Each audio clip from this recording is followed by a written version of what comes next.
जय हिंद, वंदे मातरम। लोकशाही का गला घोट रहे हैं बार बार।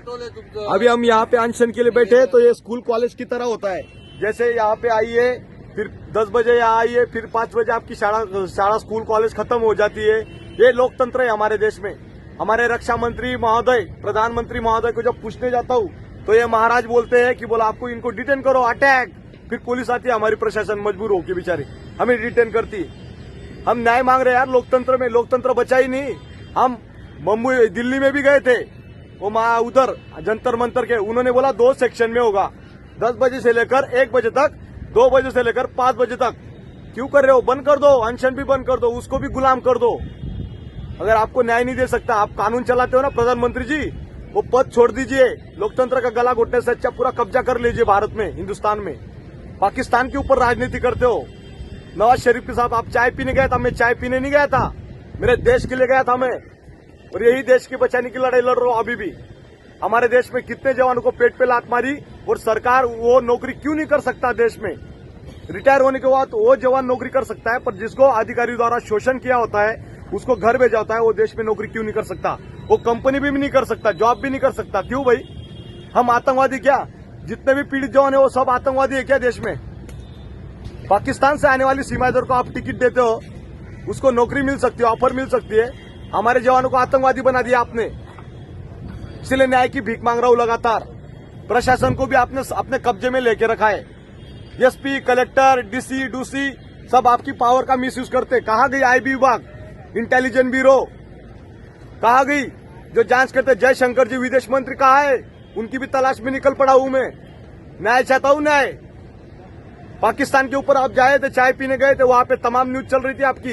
हमारी जिंदा मीडिया नहीं है इस देश में, इसीलिए इन भाई लोगों की तलाश कर रहा हूं। मिलते तो कांटेक्ट नंबर लीजिए 8888 360 382। मेरा बच्चा भी पूछ रहा है 2 साल का, मेरा बाप आतंकवादी है क्या? अभी उसको लेके पुलिस थाना में जमा करूंगा मैं। संभाल लेना मोदी जी, आपने तो शादी की नहीं, पर बार बार चिल्ला चिल्ला के गला ठूस गया मेरा। जनरल साहब बोलेगा नहीं, क्योंकि जनरल को अपनी चेयर की पड़ी है, उसको गवर्नर बनना है रिटायर होने के बाद। इसलिए न्याय की भीख मांग रहा हूं लगातार। रक्षा मंत्री, प्रधानमंत्री, अगर आप न्याय नहीं दे सकते हो, पाकिस्तान गवर्नमेंट के पास न्याय मांगू क्या? क्यों राजनीति खेल कर रहे हो? मैं वही सैनिक हूं, हिंदू, छत्रपति शिवाजी महाराज का मावड़ा हूं। जय श्री राम बोल के राजनीति नहीं होती है। अगर आप राजनीति करते हो ना, ये चीज ये बंद कर दीजिए ड्रामा, और छोड़ दीजिए। अगर देश को संभालना नहीं आता है तो ये सैनिक संभालेंगे आज के बाद देश। पीड़ित जवान, इनकी शक्ल देखिए, चेंज हो गए। सीआरपीएफ में कार्यरत थे, अमित शाह पूरी सीआरपीएफ को, पैरामिलिट्री को संभाल के बैठे। शोषण का शिकार 17 साल से। कौन देगा इनको न्याय? घूम रहे इधर कसौड़ा डाल के, और तमाशा बना के रखा है आपने। जो भी जवान बोलेगा सच्चाई, उसको सीधा ही अरेस्ट करो और जेल में डालो, ठोको। यही प्रशासन का पावर का दुरुपयोग कर रहे हैं आप। लगातार न्याय चाहते, आपसे न्याय चाहते। आजाद भारत में गुलाम कर दिया आपने, बेबस, लाचार। डोनाल्ड ट्रंप के पास जा रहे हैं आप ऊपर से, उसको गले में मिलने के लिए। अरे हमें मिलिए पहले, जवानों को। न्याय नहीं दे सकते, 3 महीने से भीख मांग रहे हैं हम आप न्याय, और अभी भीख मांगना टाइम गया अभी हो। और कोई बोलेगा ना मी ये एफटी कोर्ट, हमारे यहाँ सातारा में एक जज साहब था, उन्होंने 5 लाख रुपए ले घूसखोरी की, भाग गया हो। जज साहब जो चीफ जस्टिस था, उसी ने 5 लाख ले लिया।